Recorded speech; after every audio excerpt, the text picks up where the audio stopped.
Armaf Pearl Dior is my favorite take on the Valaya DNA that I have smelled thus far. And before we go any further, I am not saying that this is the closest dupe for Valaya. No, I still think that is Cudlush Musk Ice. But this is my favorite take on the DNA, even though it does go in a slightly different direction. So let's break it all down. So technically this fragrance is not completely new, it's just new to me. This was actually released at, I think, the end of August of 2025. It's just very hard, guys, to keep up with the 5,000 different perfume releases. So I'm finally getting around to smelling this. And wow, it smells very much like Valaya.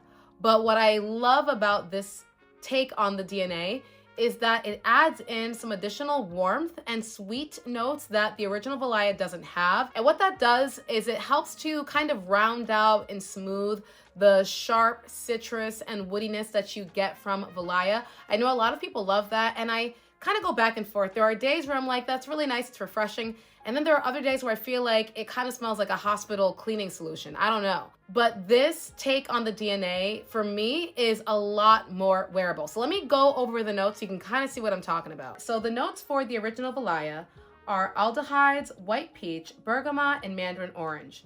In the heart, you get orange blossom, lily of the valley, petalia, nymphiol, vetiver, and the base is musk, ambroxan, and akagila wood. So it's fresh, it's musky, and it's powdery with a little bit of woodsy undertones. Now let's compare that to what Pearl Dior by Armaf does with the DNA. Pearl Dior is gonna open up with bergamot, clary sage, and pink pepper. In the heart, you get orange blossom, an aqueous accord, coconut milk, and caramel. And the base is vanilla, crisp amber, white musk, and patchouli. Coconut milk, caramel, and amber. Those are the three notes that make this fragrance a lot more likable for me than the original DNA. It's not so much that it turns it into a gourmand. I don't think you have to worry about that. And sometimes I feel like you might have to search for a little bit, but when you compare it, I have them both sprayed on my hands right now. When you compare it to the original Valaya, it's striking how much warmer that addition of the coconut milk and the caramel really make it in comparison to the original. Again, it's not enough to make this an unrecognizable scent. It is still very, very fresh. It is still very much Valaya, but it just has a little bit more body to it, a little bit more shape, a little bit more warmth, and I think it is gorgeous. I feel like Valaya, as it continues to dry, to my nose, it almost gets sharper, woodier, muskier, powderier. This one starts to get more and more warm. Again, it never ever crosses into the territory of a tropical scent because of the coconut, and it never crosses into a gourmand, but it gets warmer and smoother, and I think it is delicious because it's my perfect blend of fresh citrus, but with warmth. This is also winning me over in terms of its packaging. The packaging on this is gorgeous. First off, this has one of the best magnetic caps that I've seen on a bottle. I absolutely love it. It's strong enough to where you can actually just hold it up from the cap, which is a win for me. I think the design of this is absolutely beautiful with the gold and pearl and how it feels like it's encased into a wider or bigger glass. It's beautiful. I've got nothing bad to say about this. And the fact that you can scoop this up for less than 50 bucks, this is a win. Whether or not you will find this DNA necessary to add to your collection will depend on what type of interpretation of Valaya it is that you like, right? I know a lot of people like the Mystique Bouquet, which I also like because it's a fruitier take on the DNA. Some people will definitely love Musk Ice by Cudlush because I really think it's the closest to the original Valaya with great staying power.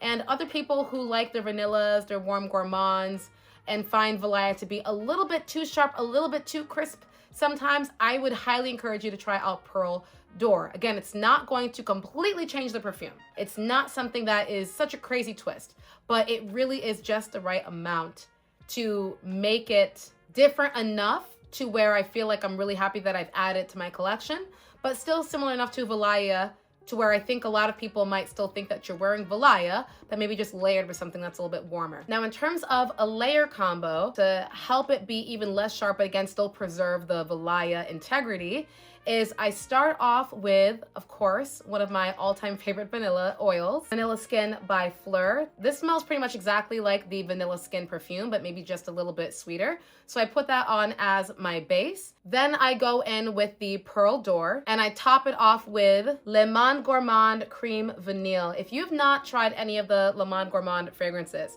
so these are actually technically affordable niche fragrances. They're all vegan, cruelty-free, paraben-free, all that good stuff. But what is really notable about these fragrances, aside from their cute little travel size packaging, is the fact that they tend to be on the lighter side. Now, some people don't like that because, you know, everybody wants a beast mode fragrance, but sometimes it is actually really helpful to have light fragrances because they serve a purpose. So for a layer combo like this, I don't want a heavy, strong, loud projecting vanilla that completely overtakes Valaya, like maybe Hum or literally every other vanilla I have in my collection. Cream Vanille adds a very light sheer veil of vanilla that helps to round out the Perle d'Or DNA even more, but it doesn't overtake it, and it makes it the perfect layer combo. I love it. I feel like I'm really falling in love with the Valaya DNA when it's done in this way, so I'm really excited that I stumbled across this particular perfume by Armaf.